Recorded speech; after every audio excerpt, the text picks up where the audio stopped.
Welcome to the Enterprise Excellence Podcast, where our purpose is to help create a better future. Learn from our world's experts how to improve your organisation sustainably. Learn how to achieve and sustain an excellence journey for yourself, others, and the planet. And I'm your host, Brad Jevons, coming to you from Brisbane, Australia. Welcome to episode 85 of the Enterprise Excellence Podcast. I am so pleased to welcome back Mr Chris Butterworth, one of our world's leaders in creating a sustainable, continuous improvement culture. Today we'll continue our chat from last week's episode about his new book with co-authors Peter Hines and Morgan Jones called Why Bother? Why and how to assess your continuous improvement culture. Today we'll really delve into the part leadership play in the assessment system and culture. We also chat about KPIs and KPIs and get into some interesting examples. Let's get into the episode. The million-dollar question is, what part do leadership play in all this, Chris, on this type of, or senior leadership play in this whole type of program when you're trying to bring in your own operating system, your own business system, your own whatever you want to call it, to then assess and review and get better and better and better with? So many aspects to that.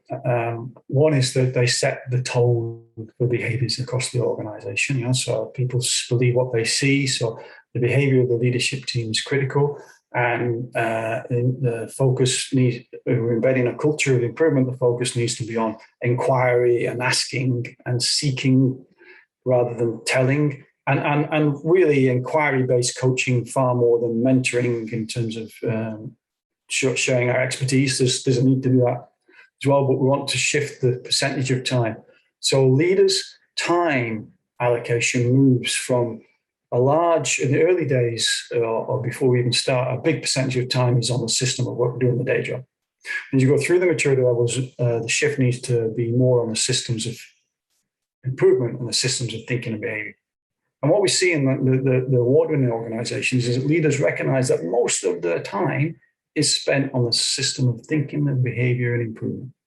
And that's what they're coaching in the organization. And it's their job. The people in the business are the customers of the senior team, and they serve the people in the business so that they can better serve the customer and the external stakeholders. And it's a big shift in the way we view our role as leaders.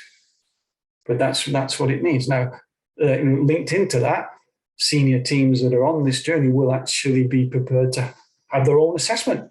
Please give us assess how we are operating as a team. And key also then for them to take part in assessments across the organization so that they can learn what's happening on the ground. Yeah, that's brilliant. So really, in essence, you're saying that, they're customers of the employees. They're critical to this journey with their language, but shifting their behavior throughout the journey over time to become a lot more focused on the behavior and the systems and leading the journey, which I guess comes back to the whole why bother doing it. Because if you don't bother developing your vision and your understanding of internal customers and the voice of customers and your own vision of excellence, how do you know what behaviors and systems you're trying to make better as a leader? Absolutely.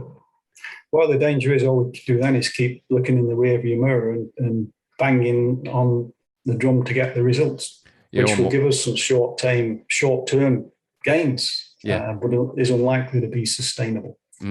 Or just spend our time in the P&L and stress about the financial figures. Yeah. Which is the ultimate lagging result.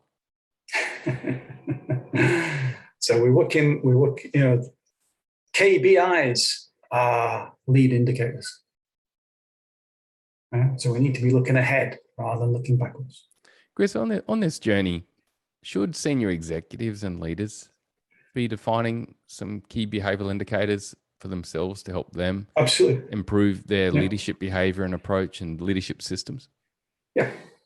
Be clear on the behaviors as say a typical approach might be a senior leadership team would be really clear on the behaviors they want to exhibit amongst themselves at first. And how do we want to behave as a team? Let's really be clear on those. And we've got a couple of simple KPIs that we can use to check, so end of meeting reviews, process role confirmations. But talk about them is most important. Unfortunately, what we see sometimes is people define things and then they just kind of sit on one side. So bring them to life, use them constantly.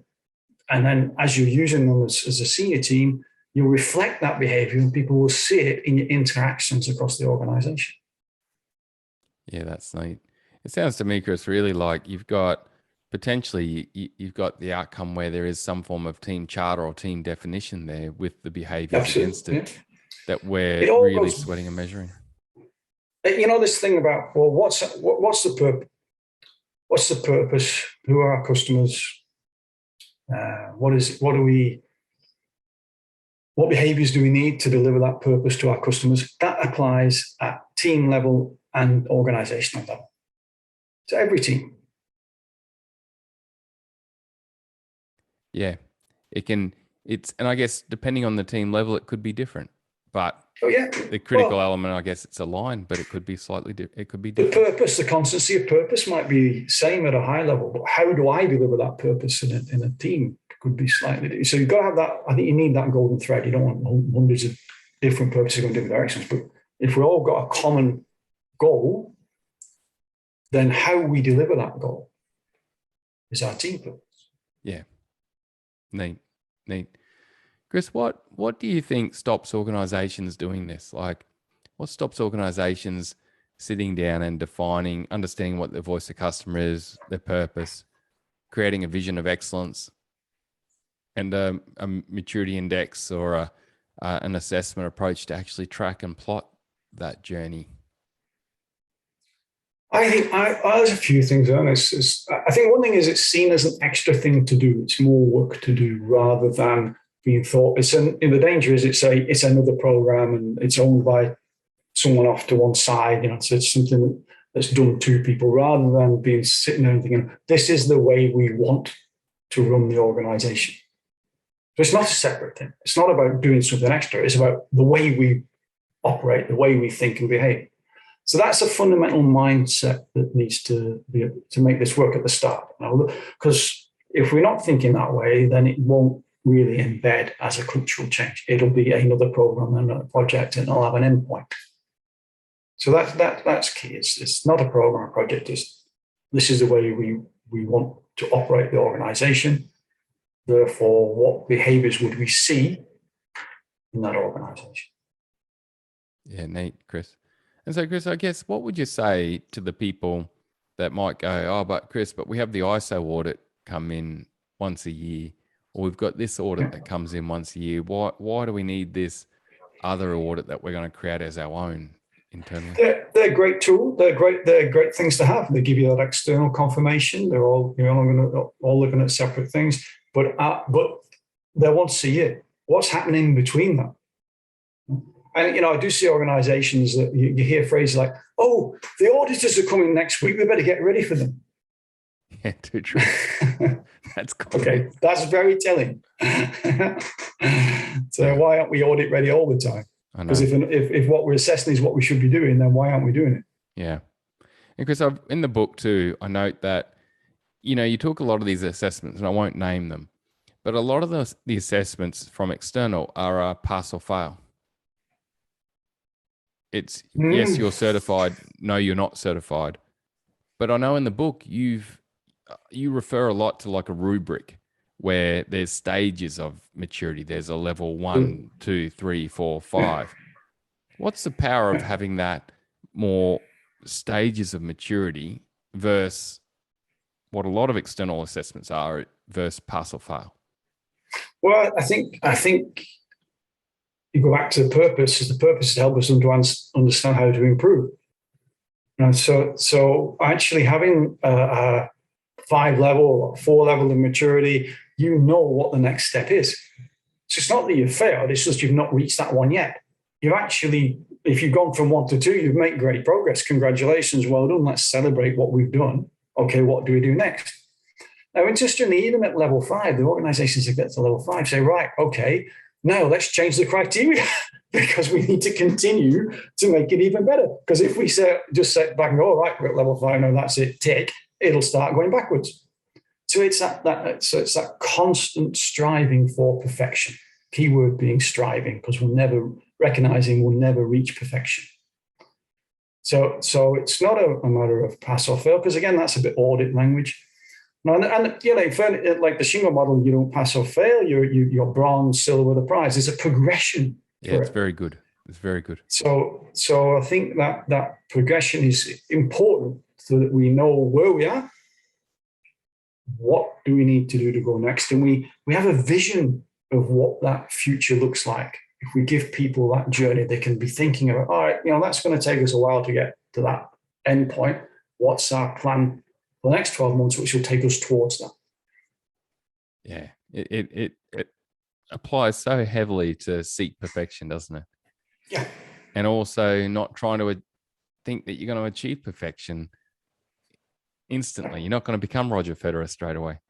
No, and you know, I'm guessing even Roger Federer probably, he has a lot of humility, doesn't he? That's key to all of this, is that humility. He won't be, to be at the top of his game, he'll have been constantly practicing and honing his skills. Even when he was world number one, would never have sat back and said, oh, I've done it now. No, you don't get 20 plus titles by doing that. No. Yeah. Chris, for leaders or business improvement people, anyone listening to this podcast, what would be a 2-minute tip you'd give them on where to start and how to keep moving forward in this regard? I think start with purpose. Yeah? Start with why we want to do this. And then define customers, and then define ideal behaviours. Then you might say, well, start with who's customer and then define the purpose. But that's a kind of conversation you've got to talk about both almost together. But be clear on both, I think, is key. And then what are the behaviours that will deliver our purpose to the customer? And then think about, well, what does the system need to look like to support those behaviours? We've got the system, what key behavioural indicators are we going to use to help us ensure we've got the ideal behaviours in place, which will deliver the KPIs. So that's the key link. We're not just measuring key behavioural indicators because they're a nice thing to do. Ultimately, we're measuring them because if we get those behaviours, we will get great outcomes. We will get great results. So KPIs are enablers for achieving the KPIs. Yeah, too true. Chris, and do you, I know we covered it in our previous episode together, but do you mind just giving the listeners an example of a KPI that may lead to a KPI goal? Well, there are very simple KPIs, which could be yes or no. Could be like at a team level, you know, a really simple one. When one team I saw had a list of names on the visual management board, and every time anyone was late for a huddle, they got a cross against the name, and if they had 3 crosses, they had to buy the whole team a cake. And that's a KPI. It's good fun and enjoy doing it. And it was just within them. No manager came in and said, this is how you're going to do it. And actually, they stopped doing it after about 3 months because they didn't need it anymore, because people were all on time to the meeting. So that's the thing with KPIs, are often short term. You know, you put them in place to embed a particular behavior. That's one example. At a more systematic level, when I get an organization that I was working with, they had what they thought was a KPI, but was really KPI initially, which was a target for every manager to do 2 one-on-ones with every member in the team each month. Okay. Now, the problem with giving that number is, and it was built into the performance reviews. So people did it because it was in the performance reviews.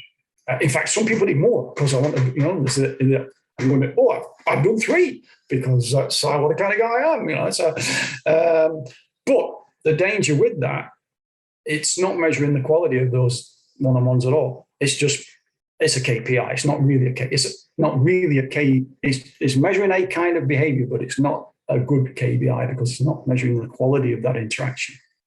So they recognize that and said, well, actually, as well as the number, what we really want to do is put the emphasis on the value of it. So they then implemented equivalent to an NPS, a Net Promoter Score, which was the people receiving the one-on-one, the customer. So that's what it's like. Who's the customer of the one-on-one? It's not the manager, it's the person they're talking to, the coachee. So if they're the customer, what we want to do is understand, did they value their interaction? So let's give them the opportunity to do an anonymous, quick Net Promoter Score on the value of the one-on-ones. And that will tell us whether they're getting the quality of the intervention as well as just the quantity. And that was an amazing KPI because it completely changed the way that those one-on-ones happen. Because if a leader got a whole bunch of stuff saying, well, actually, people aren't really valuing what I'm doing in the one-on-ones, what do I need to change? Right, let's talk about that. So a coaching session with you on that. What is it, how are you doing, and what is it you're focusing on? What have you sat down with your people and asked them what they would value most in the conversation? Because you're putting a lot of your time investing in this. What do they want to get out of it? Right, so it's a different way of looking at things. Yeah, that's neat. Hey, Chris, do you mind if I bounce one off you that I've seen before that I'm keen to get your thoughts on? I worked in an ink factory where they make aerosol ink mixing. It was a pretty tough environment, high risk environment. And the team had a team charter. So they'd cascaded the company purpose and the core values down to the team. And what they were striving for was to get their safety KPI down. So what that is TRIFR, total recordable injury frequency rate. But what they would do is, against one of the company values, they would define, they call it a behavior. So one of their behaviors was that there was a major slip hazard of marbles being left on the floor. Marbles from aerosol cans. Every aerosol can has a marble in it. And the team would write under diligence, we will not leave marbles on the floor. And in each huddle, they would critique as a team, how'd we go? And they just put a red or green dot. And you'd see this sequence of red or green dots going on. And after they saw green dots for about 6 to 12 weeks, they then wiped that off and they'd go into another one. Is that a good example or a bad example, mate, of a KPI focus leading to a KPI? So it sounds like a good example, depending on what they did with the data. So what happened when it was in red, for example? Yeah, they would have some strong debate and do root cause. Fantastic. Robust then in that case, debate. then that's exactly. This is a team where a KPI is only it's only any good if you do something with it. Yeah, that's a great call. So they had very robust, respectful but robust conversations, and it could come from any angle in the factory. Great. Yeah. Well, yes. So the test is it driving a behavior? Is it driving a response? Okay. So if we put in a KPI in and all we're doing is, oh yeah, that's nice, and nothing happens, then it's a waste of time. Okay. Any KPI that causes that kind of action is a good thing. And if they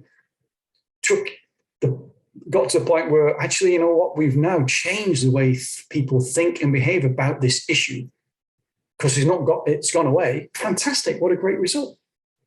They might do occasional checks still just to make sure it doesn't fall back in, but it's not a main KPI anymore. It could be part of a Gemba assessment. The one with that team that did keep coming up every 6 months or 12 months, Chris, was teamwork and respect. Okay. So I think every now and then the robust conversations would start going a bit too far, and they'd put that one up on the board and start the plot. Have we been honoring teamwork and respect, which they had next to their value of honor? Yep. And they'd plot that one for a while. Get back on track and then go again. And again, that's another great example.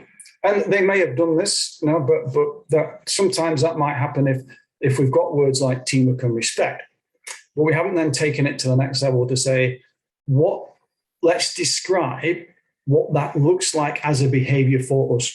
So in our team, how do we show respect to each other? And the power of that is that you can then quickly call that out as it starts to happen, and it's dealt with immediately. Whereas if you don't go down to that level, what I might well think I'm being respectful to you, and the person I'm talking to might think I'm not being. Yeah, so you've got to agree that common behavioural norm. Yeah, that's a great point. So you've got to be able to see it, is what you're saying, Chris. Absolutely. Yeah, and measure it. The acid test I always give to people is, can you video that?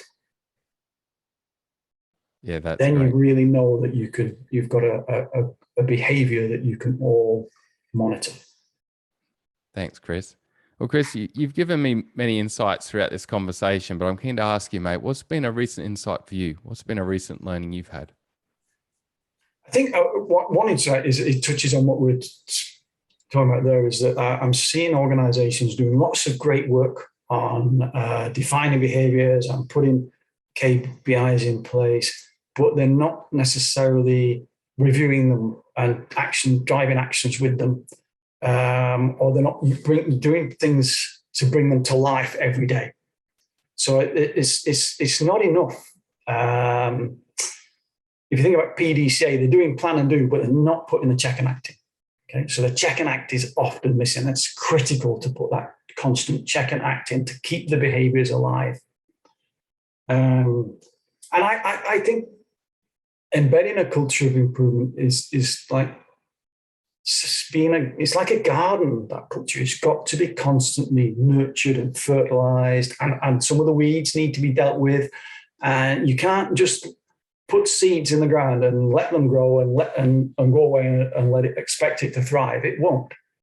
So it needs to be nurtured and managed constantly.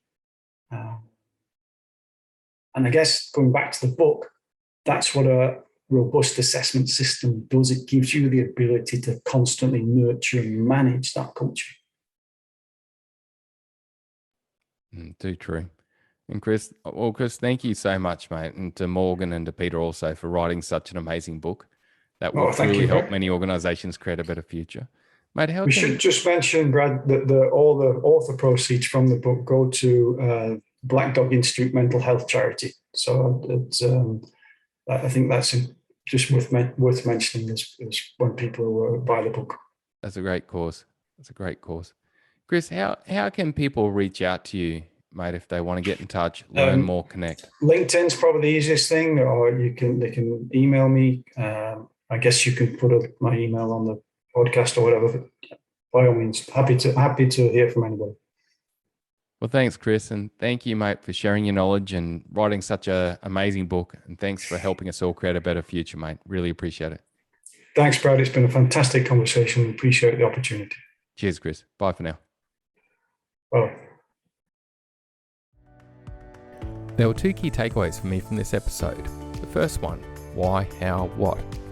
Chris mentioned that traditional lean or excellence assessments focus on the tools, what the employees are using and doing. Chris mentioned the key is to understanding the why, what the employees believe in relation to the work they are doing and behaviours they are exhibiting. The next important element is how they are doing the work, the system they are engaging with, and how this is impacting their behaviour. Culture is about behaviours, and behaviours are influenced either positively or negatively by the systems people are engaging with. These are the critical areas to build an excellence journey maturity assessment on rather than tools and techniques that they are using. The second key takeaway for me was find your few KPIs to support in line with review. Most organisations and teams measure KPIs, lagging measures or results. The key is to measure leading key behavioural measures or KPIs. The ideal behaviours you would want to see people and teams improve and be doing if you're achieving great results, moving towards excellence. When KPIs are transparent, inspected regularly, and adapted upon, results follow. Incorporating KPIs into your excellence journey enables a short-term PDCA improvement cycle to occur in line with the mid-term journey assessment or review. This provides a powerful combination. Thanks again for your time and knowledge, Chris. Thanks for helping us create a better future. Bye for now.